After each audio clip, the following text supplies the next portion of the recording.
Graça e paz, meus amados irmãos, mais uma vez reunidos, agora para a nossa mensagem diária.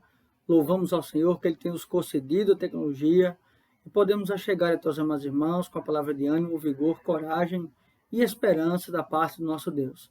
Meus amados irmãos, nós hoje vamos continuar na carta do apóstolo Paulo aos Gálatas, no seu capítulo 5 agora, nos seus versos de 13 a 15. Gálatas, capítulo 5, versos 13 a 15. Mas antes vamos ter uma breve oração, rogando ao nosso Deus que nos ilumine para o entendimento da sua santa palavra. Oremos ao Senhor. Pai, muito obrigado, Senhor, porque mais uma vez o Senhor nos concede a graça, a misericórdia, o privilégio de podermos ouvir a Tua voz. Sermos instruídos, ó Senhor, pela Tua palavra. Ó Deus, eu também oro por cada irmão, por cada irmã, por cada família. Esteja, Senhor, abençoando a cada um e dando, Senhor, o teu conforto, ó Deus, nesses momentos tão difíceis. É assim que nós oramos, em nome de Cristo, nós já agradecemos. Amém. Como os irmãos bem sabem, a carta do apóstolo Paulo aos Gálatas vem, sobretudo, responder acerca dos gentios serem circuncidados. Na verdade, é uma volta à prática da lei cerimonial. E neste capítulo, e especificamente nesses versos de 13 a 15, ele agora vai tratar acerca desta liberdade, desta consciência. Na verdade, estar em Cristo é ser livre, e não é desprezando a lei, mas sim ser livre do jugo da lei.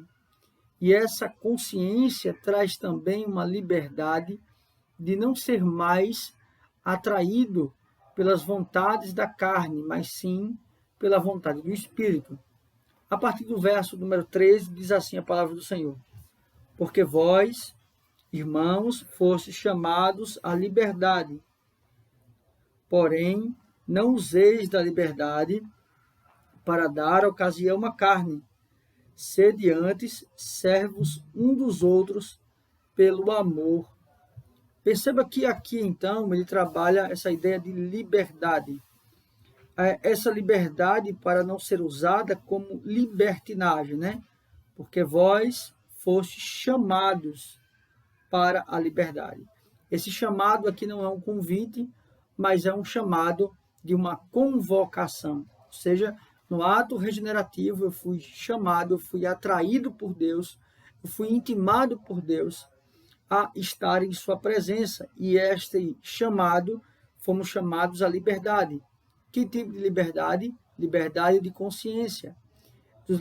Fomos libertos do pecado, da condenação. Então perceba que esta liberdade não está relacionada a fazermos aquilo que quisermos, mas sim agora temos a consciência de observarmos o nosso estado de escravidão. E agora temos a potencialidade de escolhermos aquilo que agrada ao próprio Deus. Porém, não useis da liberdade para dar ocasião à carne. Aqui, a carne não é a carne de fato, mas sim esta liberdade não sendo libertinagem. Ou seja, o fato de sermos libertos do jugo da lei não nos dá o direito de fazermos aquilo que quisermos e vivermos de forma promíscua, pois muitos pensam que a concepção, por exemplo, da eleição dá ao indivíduo total liberdade de fazer aquilo que bem entender, e ele pode fazer isso porque ele já está eleito, então ele não perde salvação. Mas este pensamento já é um pensamento daqueles que nunca foram salvos, mas que pensam estar salvos, ou seja, os convencidos, mas não convertidos.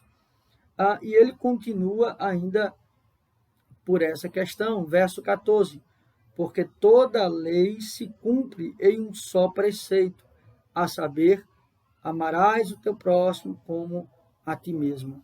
Aqui, então, ele estabelece essa concepção do amor, lembrando que amor não é sentimento, amor é uma ação. Essa concepção de sentimento, ela não é compreendida no texto, mas sim uma concepção de amor. E a ideia aqui é este peso que se era colocado sobre aqueles que eram convertidos e pesos além da medida. E, na verdade, nós devemos amar, ter atitudes amorosas e não terem atitudes que muitas vezes são de julgamento, são atitudes de peso, quando muitas vezes o próprio Deus não estabelece certas regras. E é nesse contexto.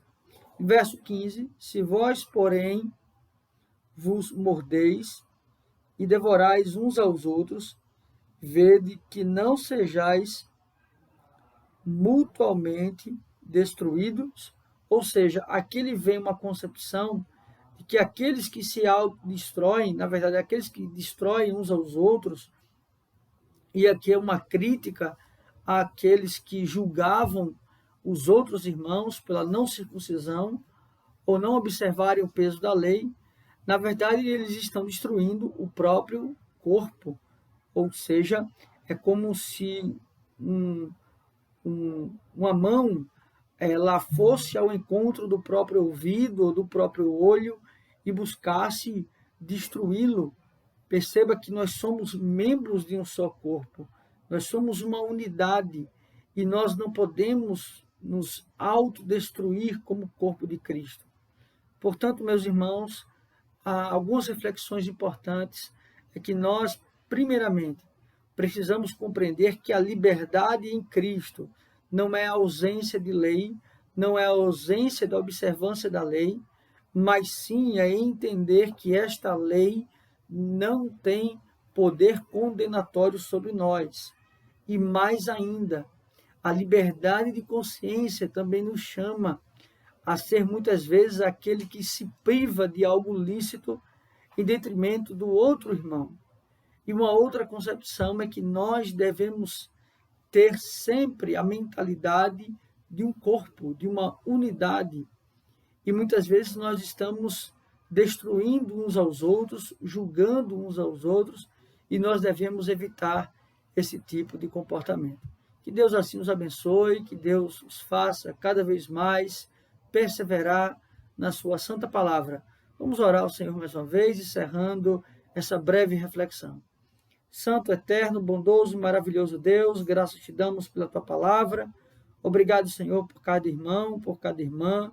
Nos faz entender, ó Deus, a liberdade que há em Cristo, a liberdade de consciência, da qual não somos mais condenados pela lei, mas ao mesmo tempo também devemos observar a lei, não para obter a salvação, mas como reflexo da própria salvação. Obrigado, Senhor, é assim que nós oramos. Em nome de Cristo, nós já agradecemos. Amém. Que Deus assim os abençoe, meus amados irmãos.